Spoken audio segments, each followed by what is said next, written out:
Ballarpur institute of technology की एक महिला प्राध्यापक ने कॉलेज की प्राचार्य के खिलाफ गंभीर आरोप लगाए। प्राध्यापिका द्वारा लगाए गए आरोप का संस्था के अध्यक्ष एडवोकेट वासाड़े ने पत्र परिषद में खंडन किया। स्थानीय बल्लारपुर इंस्टीट्यूट ऑफ टेक्नोलॉजी की एक महिला प्राध्यापक ने कॉलेज की प्राचार्यों के खिलाफ गंभीर आरोप लगाते हुए जिला पुलिस अधीक्षक से इसकी लिखित शिकायत की है।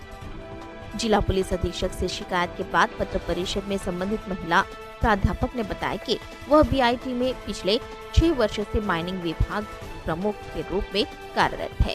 इस संस्था में स्थित इंजीनियरिंग कॉलेज के प्राचार्य तथा पॉलिटेक्निक कॉलेज के प्राचार्य उन्हें पिछले कुछ माह से निरंतर मानसिक रूप से प्रताड़ित कर रहे हैं।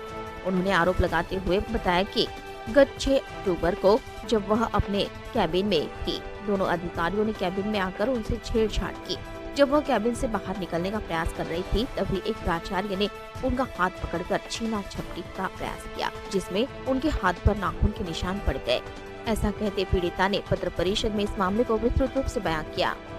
मैं बीआईटी की प्राध्यापिका हूँ और 6 तारीख को मेरे साथ वहाँ पे मैं कैबिन में जब बैठी थी, तब रजनीकांत मिश्रा और श्रीकांत गोजे ये दोनों भी गुस्से से मेरे कैबिन में अचानक आए, जिनको मैंने कभी नहीं बुलाया था और कोई भी चीज़ की मैंने डिमांड नहीं की थी। गुस्से में आके मेरे टेबल के सामने बैठे और बार बार मुझे बोल रहे केबल कहाँ पर है, प्रिंसिपल वाईफाई लगा के देगा क्या, बच्चों को भड़का रही हो, गरिया गई हो क्या, ऐसे कुछ आरोप एलिगेशंस लगा रहे, जोर जोर से चिल्ला रहे। मुझे वो असहनीय हुआ, इसलिए मैंने अपने लैपटॉप को बंद करके बैग में डाला और मैं वहाँ से गुस्से से निकलने के लिए निकली। तब श्रीकांत गोजे ने मेरे हाथ को खींचा, इसके नाखून के निशान मेरे हाथ पे पड़े हुए हैं यहाँ पे, ठीक है। और रजनीकांत मिश्रा ने मेरे ड्रेस को ओढ़ के मुझे खींचने की कोशिश की। मैं वहाँ से कैसे भी करके अपनी जान बचा के वहाँ से निकल गई, ठीक है। उसके बाद मैं पुलिस स्टेशन में गई। एफआईआर मैंने दर्ज कराने के लिए 10 से 15 बार बोला कि एफआईआर दर्ज करा लो। पुलिस वालों ने इन लोगों को वहाँ पे बुलाया। 4 घंटे तक पुलिस स्टेशन में टाइम पास होता रहा। पुलिस स्टेशन ने इनको चाय पानी पिला दिया और उसके बाद वहाँ से मुझे कॉलेज में इन्हीं के साथ वापस भेज दिए। बट पुलिस स्टेशन वालों ने फिर कभी भी कॉल करके नहीं पूछा कि वो कैसी है, क्या है, या कुछ प्रॉब्लम सॉल्व हुआ कि नहीं हुआ है। दूसरे दिन मेरे से एक अंडर प्रेशर में आके एक लेटर लिखवा के लिया, जिसका 8 तारीख को उन्होंने एक माफ़ीनामा करके एक गलती हो गई ऐसा एक लेटर मुझे लिखवा के दे दिया।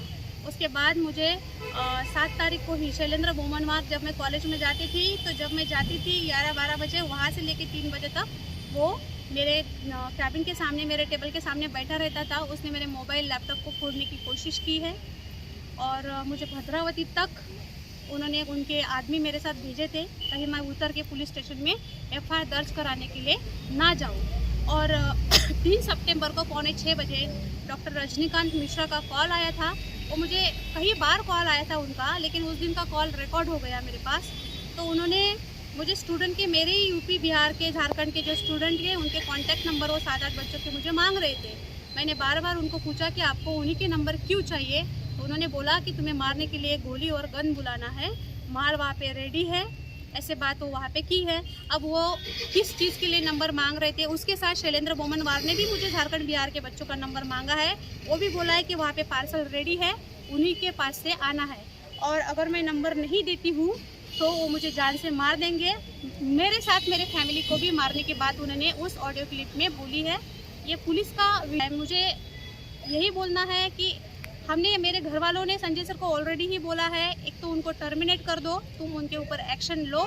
अगर लड़की के साथ ये किया है, पुलिस स्टेशन तक गई है, अगर आप एक्शन नहीं लेते हो तो हम एक्शन लेंगे। अब मेरे घर वाले, मेरी फैमिली मेरे साथ है और वो एक्शन ले रही है। तो वहीं इस संदर्भ में संस्था के डायरेक्टर संजय वासाड़े ने लगाए आरोप का खंडन करते हुए कहा कि उनके पास जो शिकायत शुरू में प्राप्त हुई थी, उसमें इतने गंभीर आरोप नहीं लगाए गए थे। महिला प्राध्यापक द्वारा अब जो आरोप लगाए जा रहे हैं, उसकी संस्था प्रबंधन की तरफ से जांच की जाएगी। इथे हे स्पष्ट करणं इच्छितो की त्या दिवशी जी घटना झाली ती घटना एक ऑफिशियल मॅटर होतं।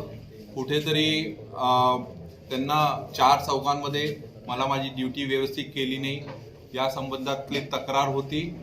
ते आम्ही ऑफिसमध्ये ते हँडल केली, तिचं समाधान झालेलं होतं आणि त्या इन्सिडेंटमध्ये जे 4-5 विटनेसेस होते त्यांनी पण ती तक्रार मध्ये जे घडलेलं आहे त्याच्यासोबत त्यांचं पण सर्व मॅच होत होतं, म्हणून माझ्यासाठी ते तक्रार जे आहे ते आम्ही समाधानकारक त्याचं हे केलेलं होतं, रिझल्ट दिलेला होता. पण नंतर काल जे आहे पूर्ण बयान बदलून एक नवीन बयान SP ऑफिसला सबमिट करण्यात आलं. तर हे का बरं ह्या इन्सिडेंटला एक बदलाव आणण्याचा प्रयत्न सुरू आहे हे आम्हाला सध्या माहिती नाही आहे. कारण काल आलं आहे म्हणून आम्ही कुठे ना कुठे या सिरियस मॅटरला पुन्हा एकदा चौकशी करणार आणि याची पण चौकशी करणार की का बरं हे इन्सिडेंट चेंज करण्याच्या मागे लोक लागलेले आहे. जे घडलं आहे ते घडलेलं आहे, त्याच्यावर आता त्याला चेंज करता येत नाही. रोजच्या रोज आपल्याला नवीन स्टोरी देता येत नाही.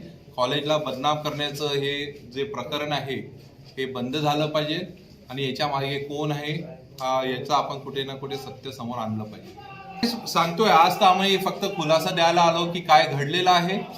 काल त्यांनी जे बयान दिलं ते आता आम्ही स्टडी करून त्याच्या मागे काय करता येईल त्याचं आम्ही समोर मार्ग काढू. क्लिपचं जे सर्वांना जे क्लिप मिळाली आहे सर्वांचं तेच म्हणणं होतं कुठेतरी याच्यामध्ये चेंजेस करण्यात आलं, काहीतरी अलग दाखवण्यात येत आहे चित्र.